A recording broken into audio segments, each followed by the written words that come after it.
Hello दोस्तों, नमस्कार। मैं आपका एमएस बोरा। तो दोस्तों, मैं हूं इस समय प्रोग्राम में और मैं मिलाऊंगा आपको नमो न्यूज़ के जो संपादक है मिस्टर चौहान जी से। बहुत ही अच्छी इनकी खबरें रहती है। रवाई की जितनी भी आपको न्यूज़ मिलेगी वो नमो न्यूज़ में मिल जाएगी। तो आज मैं उनसे मिलाऊंगा और बात करेंगे उनसे।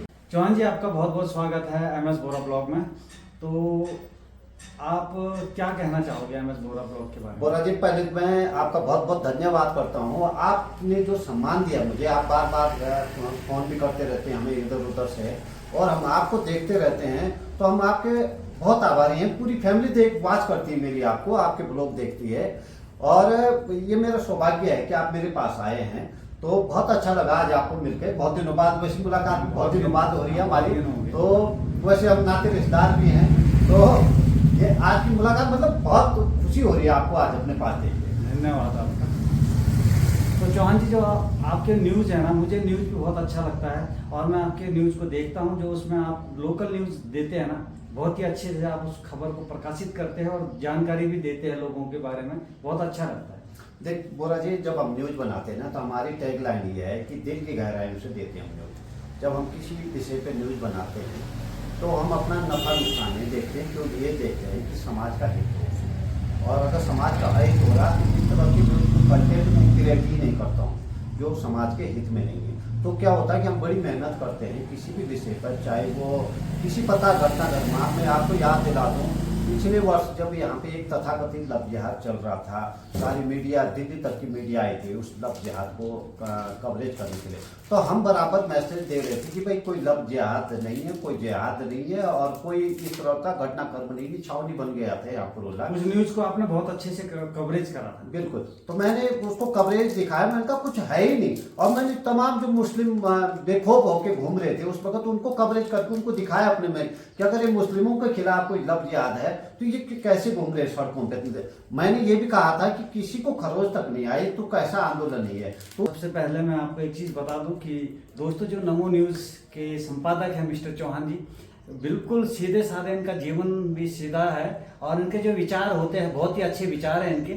तो दोस्तों, आप लोग भी इनका जो चैनल है नमो न्यूज का, वो भी एक बार जाके सब्सक्राइब जरूर कर लीजिएगा और देखिएगा। बहुत अच्छे अच्छे न्यूज़ लोकल जो हमारे रवाई के जितनी भी जानकारियाँ होगी वो आपको नमो न्यूज में जरूर मिलेगी। और आज ये मेरा जो मैं अपना चैनल चलाता हूँ, बेसिकली मैं सेंट्रल आज पुरोला से हूँ, पुरोला से ही आसपास की खबरें देता हूँ जो कंटेंट क्रिएट। बोरा जी ऐसा है कि ये निरंतर घूमते रहते हैं, कभी ये देहरादून मिलेंगे, कभी पिथौरागढ़ मिलेंगे, कभी सांकरी मिलेंगे। तो क्या होता है कि बहुत सारे लोग होते हैं जो किसी कारणवश कहीं घूम फिर नहीं पाते। तो बोरा जी, आप ना उन लोगों को बड़ा दिखा देते, बड़ा मजा आता है जब आप, ऐसा लगता है जैसे हम हो आए उन स्थानों पे। चाहे आपने किसी भी धाम तीर्थ स्थल पे आप गए, आप बढ़िया से उसको दिखाते हैं तो बड़ी खुशी होती है। आप ऐसे ही दिखाते रहो। हमारे तो पूरी परिवार की ओर से आपको शुभकामनाएं हैं। धन्यवाद। और मैं भी अभी आने वाले समय में अब यहाँ से पूरा उत्तराखंड को कवर करने वाला हूँ। मैं सोच रहा हूँ कि जितने भी उत्तराखंड के गांव हैं और जो कल्चर है उत्तराखंड का, वो दिखाने की कोशिश करूँ, और लोग जो यहाँ की छुपी हुई विरासत है उनको दिखाने की कोशिश करूँ, लोग उसको जाने, पहचाने। ये मेरा एक मोटो है। जी, और आपसे ये भी अनुरोध करूंगा कि देखो, हम अभी तो कोरोला में है, यहाँ पे कोई पलायन नहीं है। पलायन यहाँ भी है, यहाँ भी लोग गांव में अब रहना पसंद नहीं करते हैं। पर ये यहाँ क्या है, इस यहाँ के गांव इसलिए आबाद है कि आजीविका के बहुत बड़े संसाधन है यहाँ के गाँव में मौजूद है। और जो हमारे अन्य जनपद है, चाहे पौड़ी हो, टिहरी हो, अल्मोड़ा हो, पिथौरागढ़ हो, जहाँ बहुत ज़्यादा पलायन हुआ है, उसका वजह एक तो जो शहर की चमचमाती जीवन जिंदगी है, और दूसरा जो आजकल एक क्रेज चल पड़ा है बच्चों को पढ़ाने के लिए। ये सब बच्चों को पढ़ाने के कारण ही तमाम बुराइयां जो पैदा हुई है उत्तराखंड में, उस वजह से हुई है। तो आपके ब्लॉग के माध्यम से जो सरकार में बैठे लोग हैं उनसे ये निवेदन है कि आप सिर्फ ये ना देखिए कि हमारी जेबें भरी जा रही हैं, आप ये देखिए कि आप भविष्य को बर्बाद कर रहे हैं। आप जब गाँव वीरान हो रहे हैं तो उनके लिए आप जो भी यहाँ नीति नियुक्त है हमारे यहाँ के, वो जिम्मेदार है। वो पलायन आयोग तो बनाते हैं, लेकिन उस आयोग में ऐसे लोगों को सदस्य बनाते हैं जो खुद ही पलायन कर गए हैं। चौहान जी, मैं आपको एक चीज बताऊं कि जो हमारे गांव हैं, उत्तराखंड के बहुत गांव ऐसे हैं जहां पे पानी की सबसे ज्यादा दिक्कत है।